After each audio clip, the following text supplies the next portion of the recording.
We're actually going to start this edition of Fútbol Americas discussing the men's national team who are still looking for their new manager, and a huge name has been linked. Mauricio Pochettino. Now, this is coming from Paul Tenorio over at The Athletic, reporting that Pochettino is a, quote, top target of U.S. soccer. Tenorio also reporting that the federation has engaged in talks already with Pochettino's camp. Now, the 52-year-old Argentine last managed at Chelsea, who he left, of course, at the end of last season. Before that, he was at PSG, where he won a Ligue 1 title. Before that, he was at Spurs, who he took to the Champions League final in 2019. And before that, he was at Southampton, where, of course, he overlapped with U.S. Soccer sporting director Matt Crocker. All right, Herc, Mauricio Pochettino as a candidate for U.S. men's national team manager. Your thoughts? Takes a lot of boxes. Takes a lot of boxes. Let's start with the obvious. Big European name. He's one of the best club managers out there. Sure. We'll get that into a second. Sure. Big name. So that's a box right there. Matt Crocker promised a big name. There is a big name. Another big box that he ticks is him working with young talent and developing said young talent. You could see his track record at Spurs. You could see the things that he was doing at Chelsea. You could see what he did at Southampton, where he did overlap with Matt Crocker when Matt Crocker was running the academy out there. So there's a familiarity with the U.S. camp and the way of doing things. Another box is, listen, if you can deal with the egos of the likes of Neymar, Kylian Mbappe, Lionel Messi, then certainly you can deal with the egos of the Tyler Adams, Christian Pulisic, Timothy Weah, Giovanni Reynas of the world.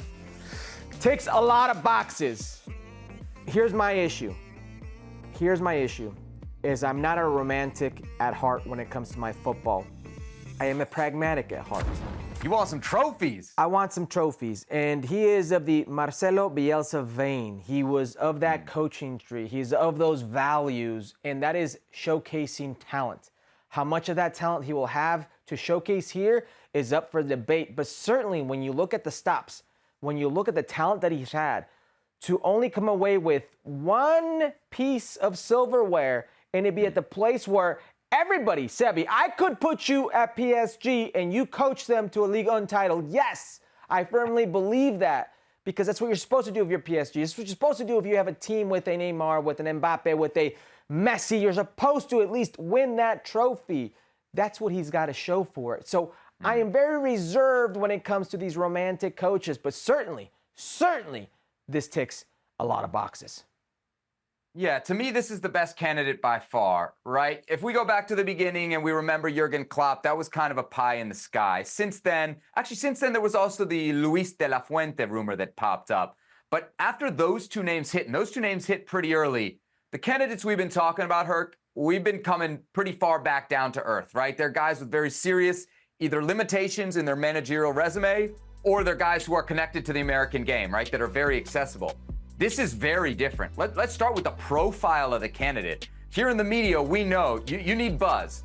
Now, this guy's not Klopp, maybe he's not quite late night circuit, but he's a massive, massive name. So I think right there off the bat, it would be a huge coup for U.S. soccer. The other thing here that's worth stating, and I know he got a pretty big payoff off both the PSG and the Chelsea firings, which actually might make him accessible. It's why it's a good place to be shopping.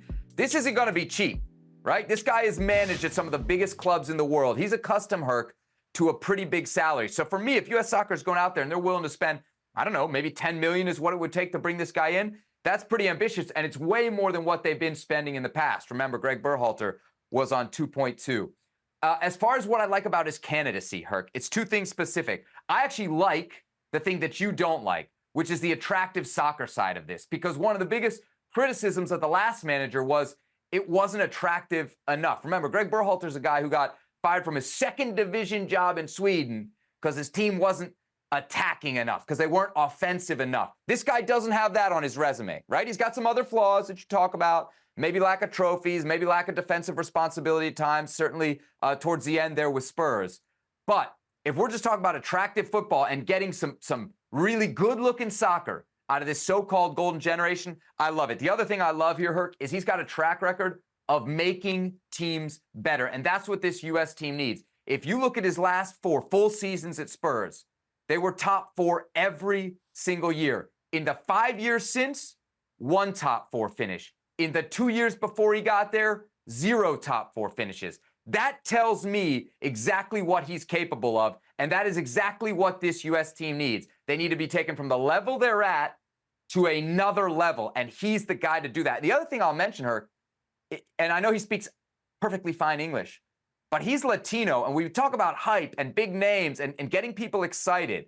Mauricio Pochettino would get a lot of people excited. A lot of Latinos in this country would take note. And we know U.S. soccer, and we've criticized them for it on this show, has not always been great or successful in engaging the Latino audience in this country.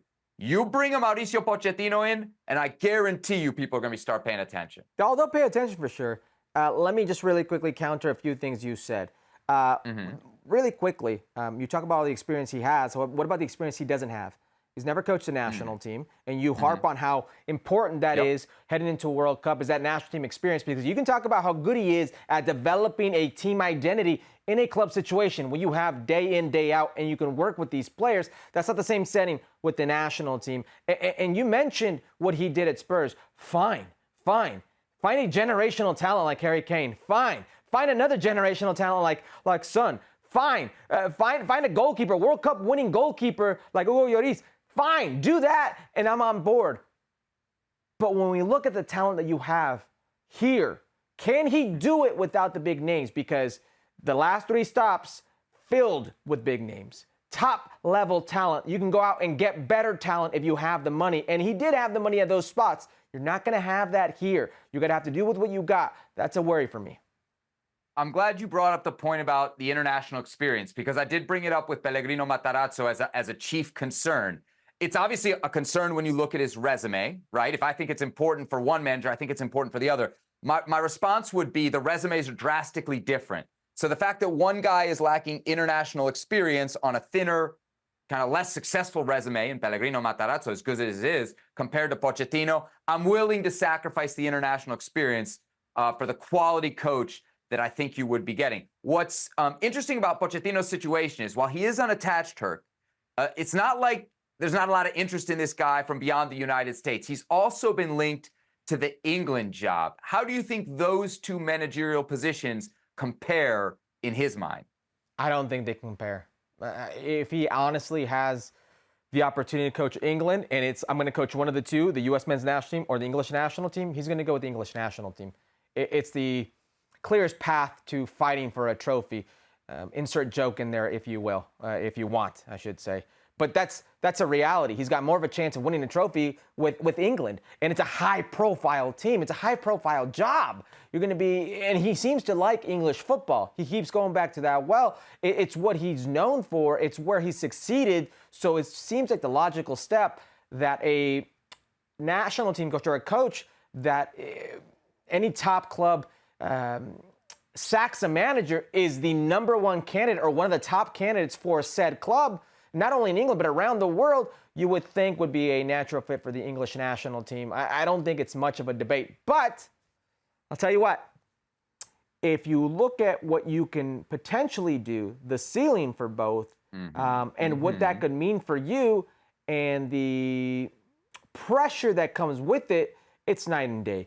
If he does choose the U.S. men's national team, he's not going to be hounded by the press as if he chose the English national team. If you go to the World Cup and do well, it just increases your value. If you don't do well, so what? It's the United States men's national team. Nothing's going to happen. It's not going to tarnish your legacy if things don't go well in these next 2 years. It's just a different animal. If you do go with the English national team and things don't go well, that could be the end of your club coaching career as well. So, you know.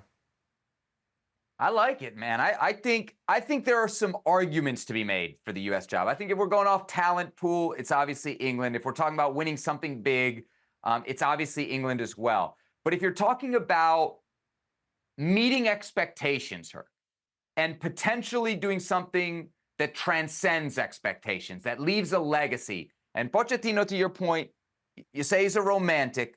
I might think, he's thinking about a legacy, and he's thinking, where might I have more of a legacy? A home World Cup, which to me is a very attractive part of this opportunity for the next U.S. coach. You got a home World Cup where the expectations are not to win. It's maybe a quarterfinal, or something amazing would be a semifinal.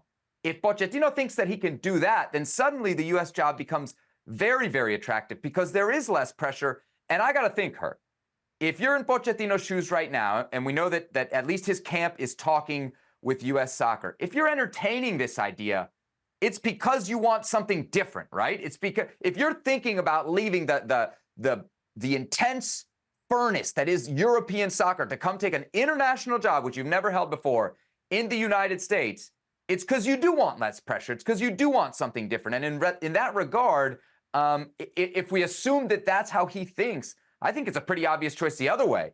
The U.S. job is much more attractive to somebody who's thinking that way than the English job. I don't disagree with that. I guess it's up to him and what he wants out of his next not only 2, but probably even longer. Let's say 6 years. Mm-hmm. All right, so Pochettino, the biggest name right now. The hottest name last week, or maybe earlier this week when we were talking to Derek Ray about it, was, of course, Pellegrino Matarazzo, who's been on this show a bunch. Matarazzo threw some cold water on all that discussion after he had been linked to the U.S. job. In fact, multiple papers over in Germany reporting that he'd been offered the job. Here's what he had to say about his future at Hoffenheim. Quote, "It is enormously important to create clarity and calm at this unsettling time. I'm proud to be the coach of this team, and I'm really looking forward to taking part in European competition with the boys this season. I'm convinced that with the right additions to the squad, we'll have another successful season." Herc, you kind of called this. What do you make of Matarazzo turning down the U.S. job, if we do indeed believe that he was offered the gig? I don't think he's turning down the U.S. men's national team job. You said it yourself. If we were to believe he was offered the job, I think these are optics. I said it, last show. This, to me, after doing a worldwide search last go-around, but we couldn't come up with the names and nobody stepped forward. Yes, I was interviewed besides Jesse Marsh, and we know how that ended up going. They're doing their due diligence this go-around and picking up the phone and having a conversation. I think that's what happened here. I'm a big fan of Pellegrino Matarazzo and what he's done at Hoffenheim. They're back in Europa League, 7th place, and Bundesliga doing so well this year. Got an extra, European spot. Fully deserved for Pellegrino. I hope he continues it. But I don't think he was never a natural candidate for this job.